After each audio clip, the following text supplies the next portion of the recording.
আজকে আপনাদের সাথে যে গল্পটা আলোচনা করছি সেটা হয়েছিল নাইজেরিয়ার আবুজা নামের এক শহরে, যেখানে এক যুবক ছেলে থাকতো যার নাম ইফাইন ওজার। সে নাইজেরিয়ার এক বড় অটো মার্কেট কোম্পানির মধ্যে মেকানিকের কাজ করত এবং সে খুব ভালোভাবে জেনে গেছিল কোন গাড়ি কিভাবে ঠিক করতে হবে। তাই সে খুব সহজেই 2 চাকা, 4 চাকা এবং তার থেকে বড় গাড়িকে অতি সহজেই ঠিক করতে পারত। এইভাবে তার ভালো রোজগার হওয়ার সাথে সাথে সে একটি নতুন মেকানিকের দোকান খোলে, যেখানে সে তার ভাই অ্যালভিসকে দেখাশোনার দায়িত্ব দেয়। এরপর থেকে দুজন ভাই তাদের নিজের নিজের দোকানে কাজ করতে থাকে। দেখতে দেখতে 6 জুন 2005 চলে আসে। সেদিন সন্ধ্যাবেলা ইফাইন ও তার ভাই নিজের নিজের দোকান বন্ধ করে একসাথে বাড়ি যাওয়ার জন্য প্রস্তুত হয়। এরপর তারা দুজনেই বাড়ি যাওয়ার পথে ইফাইন তার ভাইকে বলে কাল সে সারাদিন ব্যস্ত থাকবে, কারণ কাল তার বান্ধবী অগস্টিনা তার সাথে দেখা করতে আসবে। তাই কালকে সে সারাদিনটা তার সাথেই সময় কাটাবে। তাই সে অ্যালভিসকে বলে পারলে যেন কাল তার দোকানটাও সামলে নেয়। সকাল হতেই সে তার দোকান থেকে একটি গাড়ি নেয়, যেহেতু তার কাছে কোনো গাড়ি ছিল না। মেকানিক হওয়ার কারণে তার কাছে বিভিন্ন গাড়ি আসতে থাকে, তাই সে সেখান থেকে একটি গাড়ি নিয়েছিল তার বান্ধবীর সাথে দেখা করবে বলে। যখন সে গাড়ি নিয়ে বেরোতে থাকে তখন তার পাশের 4 দোকানদার যারা তার বন্ধু ছিল তারা এসে ইফাইনকে জিজ্ঞেস করে যে সে কোথায় যাচ্ছে। তখন ইফাইন বলে তার বান্ধবী অগাস্টিনা বিভিন্ন শহর থেকে বেরিয়ে তার সাথে দেখা করতে আসছে। সে শুনে তার বন্ধুরা ইফাইনের সাথে যাবে বলে আগ্রহ জানায়। এরপর তারা 5 জন মিলে আবুজা বাস স্ট্যান্ডে যায় এবং অগাস্টিনার জন্য অপেক্ষা করতে থাকে। কিছুক্ষণ পর বাস আসে এবং অগাস্টিনা বাস থেকে নেমে ইফাইনের সাথে আলাপ করে এবং ইফাইন তার 4 বন্ধুর সাথে অগাস্টিনার পরিচয় করিয়ে দেয়। এরপর তারা একসাথে দুপুরবেলা রেস্টুরেন্টে যায় লাঞ্চ করার জন্য। তারপর অগাস্টিনা অনেক কেনাকাটা করে এবং তারা 6 জন মিলে ঠিক করে যে আজকের রাতটা তারা আবুজার গ্র্যান্ড মিরাজ নামের এক নাইট ক্লাবে পার্টি করবে। সেই মতো তারা সবাই মিলে নাইট ক্লাবে প্রবেশ করে। কেউ কেউ নাচছিল, কেউ ড্রিঙ্ক করছিল। তারপর তারা একটা টেবিল বুক করে এবং তাদের জন্য ড্রিঙ্ক আসে। তারা সবাই ড্রিঙ্ক করে, সবকিছুই ভালোভাবে চলছিল। কিন্তু যত পার্টি এগোতে থাকে তখন অগাস্টিনা অনুভব করে যে কেউ যেন তার দিকে অনেকক্ষণ ধরে এক দৃষ্টিতে তাকিয়ে আছে। অগাস্টিনার নজর বারবার তার ডান দিকে কর্নারে যায়, কারণ সেখানে একটা লোক একভাবে তার দিকে তাকিয়েছিল। অগাস্টিনা সেটা বেশি পাত্তা না দিয়ে ইগনোর করতে থাকে, কিন্তু তা সত্ত্বেও লোকটি তার দিকে প্রতিনিয়ত বাজে দৃষ্টিতে তাকিয়েছিল।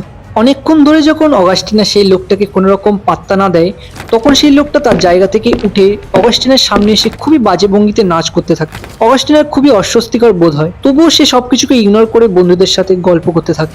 লোকটি যখন দেখে এত কিছুর করার পরও অগাস্টিনা তাকে কোনো পাত্তা দিচ্ছে না, সে তখন রেগে গিয়ে অগাস্টিনের কাছে যায় এবং তার দিকে হাত বাড়িয়ে প্রশংসা করতে থাকে। অগাস্টিনাও এই ব্যাপারটাকে খুবই হালকাভাবে নিয়ে উত্তর দেয়, স্যার, আমি বুঝতে পারছি আপনি অনেকক্ষণ ধরে আমাকে দেখছেন, আমার কাছে এসে নাচ করছেন, কিন্তু দয়া করে এসব করা বন্ধ করুন, কারণ আমি এখানে আমার বয়ফ্রেন্ডের সাথে এসেছি। এটা শুনতেই লোকটি প্রচন্ড রেগে যায়, কারণ সে কখনোই মুখের উপর না বলা পছন্দ করে না।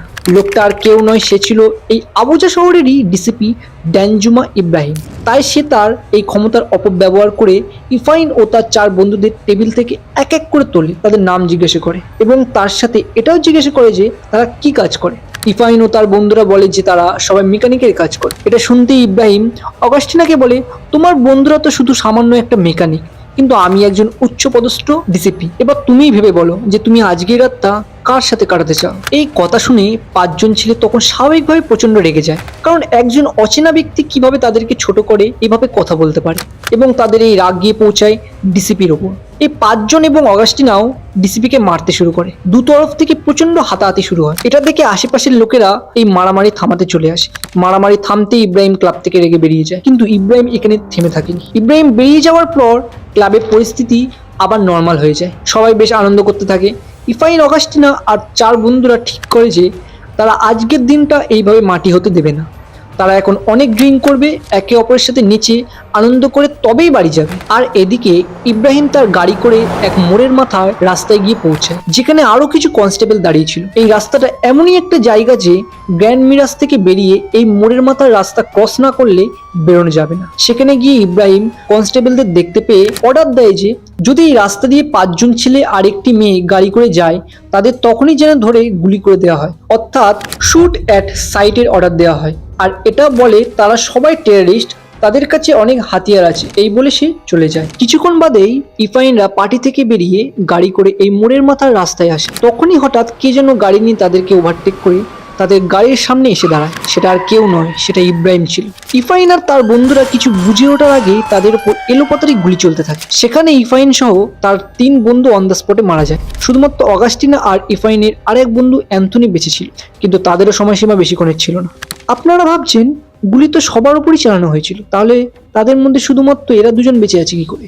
এটার কারণ আপনারা আর কিছুক্ষণ পরেই জানতে পারবেন। এরপরই অগাস্টিনা আর অ্যান্থনিকে থানায় নিয়ে যাওয়া হয়, আর সেখানে তাদেরকে একটা নোটে লিখতে বলা হয় যে তারা সবাই টেররিস্ট এবং তাদের কাছে অনেক হাতিয়ার আছে। তারা কেউই এই মিথ্যা দাবি মানতে রাজি ছিল না। অনেক প্রেশার দেওয়ার পরও যখন অগাস্টিনা আর অ্যান্থনি পুলিশকে এই লিখিত দিতে রাজি হচ্ছিল না, তখন অগাস্টিনার গলায় দড়ি বেঁধে দুজন পুলিশ দুদিক থেকে টান দিতে থাকে। তখনই অগাস্টিনার মৃত্যু হয়, আর অ্যান্থনিকে দূরে এক জঙ্গলে নিয়ে গিয়ে এক্সিকিউশন পোজে গুলি করে মেরে দেওয়া হয়। পরের দিন যখন নাইজেরিয়ার লোকেরা জানতে পারে যে পুলিশ তাদেরকে টেররিস্টের হাত থেকে বাঁচিয়েছে, তারা তখন ভীষণ খুশি হয়ে পুলিশদের বাহবা জানাচ্ছিল।